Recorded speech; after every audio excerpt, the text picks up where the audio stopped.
नमस्कार। मैं उज्जवल भारत के इस नए अंक में आपका हार्दिक स्वागत और मैं अभिनंदन करता हूं। दोस्तों, एक कहावत तो आपने सुनी होगी कि जिसकी लाठी उसकी भैंस। कहावत तो बहुत पुरानी है, लेकिन आज डोनाल्ड ट्रंप के द्वारा उस कहावत को पूरे विश्व में फैला दिया गया है। उसी के आधार पर 21वीं सदी की विश्व की राजनीति ट्रंप चलाने के लिए तैयार होकर बैठे हुए हैं। आप कभी सोच सकते हैं कि किसी देश का राष्ट्राध्यक्ष अगर अपने देश में अपने कमरे में सो रहा हो और उसको कोई दूसरा देश वाला उसके रूम से, उसके कमरे से उठा ले जाए और बता दे कि हमने आपको गिरफ्तार कर लिया, तो आप हैरान हो जाएंगे। लेकिन हुआ यही। अमेरिका के राष्ट्रपति श्री ट्रंप वेनेजुएला के राष्ट्राध्यक्ष निकोलस मादुरो को सरेआम गुंडागर्दी की तरह अपहरण करके उनके देश से उनको अमेरिका उठा लाए और उनको कोर्ट में पेश कर दिया। ये बहुत विश्व की बहुत आश्चर्यजनक घटना है। जब से ट्रंप अमेरिका के राष्ट्रपति बने हैं, तब से वो लगातार अपनी तरह से एक तरीके से सनकी पागलपन की तरह इतने बड़े देश को चला रहे हैं, जबकि ऐसा कभी हुआ नहीं, ऐसा होता भी नहीं।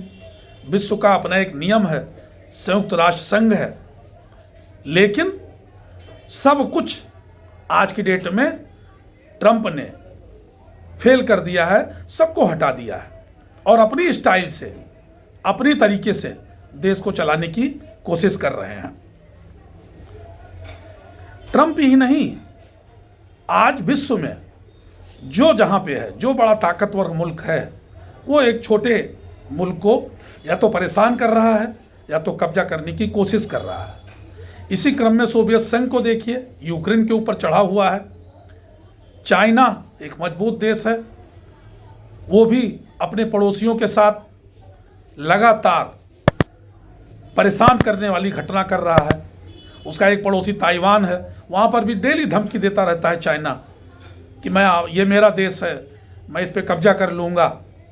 लेकिन अब डोनाल्ड ट्रंप ने सभी को रास्ता दिखा दिया कि अगर आप मजबूत हैं तो किसी भी छोटे देश पर कब्जा कर लीजिए, उसके राष्ट्राध्यक्ष को उठा लीजिए और उठाकर वहाँ एक कठपुतली सरकार जो आपके इशारे पर चले, उसको वहाँ पद पे डाल दीजिए। ये बहुत बड़ी एक त्रासदी है विश्व के लिए, जो कि कई देश परमाणु ऊर्जा पे बैठे हुए हैं, परमाणु शस्त्र बना के बैठे हुए हैं। ये एक तरीके से विश्व युद्ध पे की तरफ विश्व अग्रसर हो रहा है।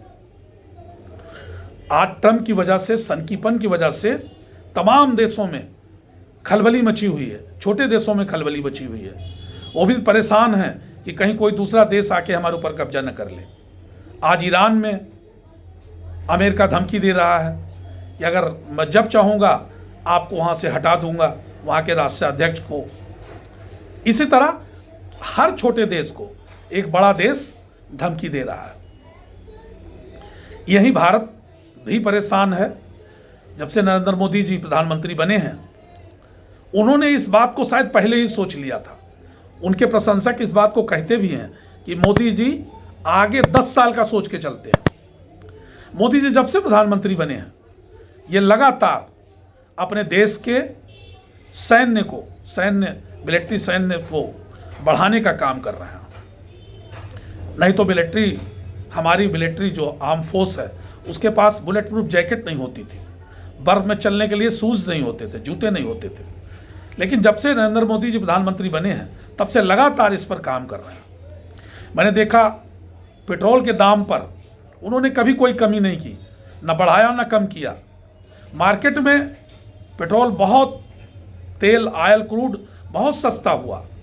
चाहते तो वो कम कर देते। विरोधी लोगों ने इस बात को उठाया भी कि अगर मार्केट में क्रूड ऑयल सस्ता है तो यहाँ क्यों नहीं सस्ता किया गया।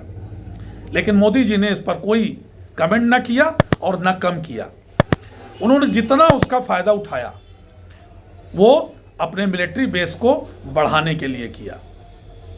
लगातार उन्नत पनडुब्बियाँ, जहाज़ें, एरोप्लेन मोदी जी लाकर अपने आप को मजबूत बनाने की पूरी कोशिश कर रहे हैं, भारत देश को मजबूत बनाने की कोशिश कर रहे हैं। और आज वो दिख भी रहा है कि चाइना जो दिन रात धमकी देता था कि ये अरुणाचल प्रदेश मेरा है, लद्दाख मेरा है, वहाँ पर आज उसकी हिम्मत नहीं पड़ती कि डायरेक्ट आक्रमण करके कुछ कर ले, क्योंकि भारत भी अब इस मजबूत पोजीशन में आ गया है कि जहाँ पर इतनी आसानी से इसको दबाने वाला कोई अभी तक बना नहीं।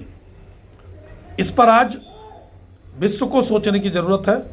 अगर डोनाल्ड ट्रंप इसी तरह, अभी तो इनका कार्यकाल बचा हुआ है, काफ़ी बचा हुआ है, अगर इसी तरह करते रहे तो एक दिन ऐसा होगा कि बड़ी मछली छोटी मछली को निगल जाएगी।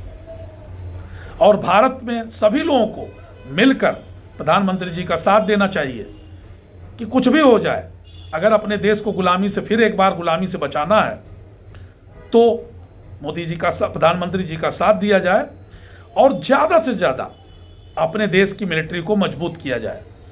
वो जिस क्षेत्र में मजबूत हो सके, जहाँ से भी साजो सामान लाया जा सके, लाके मजबूत किया जाए। अन्यथा वो दिन दूर नहीं कि कोई भी बड़ा देश, चाइना हमारे बगल में है, अमेरिका लगातार जब से ट्रंप आए धमकी दे रहा है, पाकिस्तान है ही, अब तो बांग्लादेश भी हमारे साथ जुड़ गया है पाकिस्तान के साथ। तो चारों तरफ से भारत इन अराजक तत्वों से घिरा हुआ है और उसका रिजल्ट, उसका आंसर एक ही है कि अपने आप को इतना मजबूत बना लिया जाए कि दूसरा आंख उठाकर देख न सके। और इस पर प्रधानमंत्री मोदी जी लगे हुए हैं। पूरे देश को इस पर सहयोग करना चाहिए अगर देश को गुलाम नहीं बनाना है तो। और लगातार इन लोगों का विरोध करना चाहिए जो छोटे देशों पर कब्जा करने की कोशिश कर रहे हैं। यही बात आज करनी थी। जय हिंद, नमस्कार।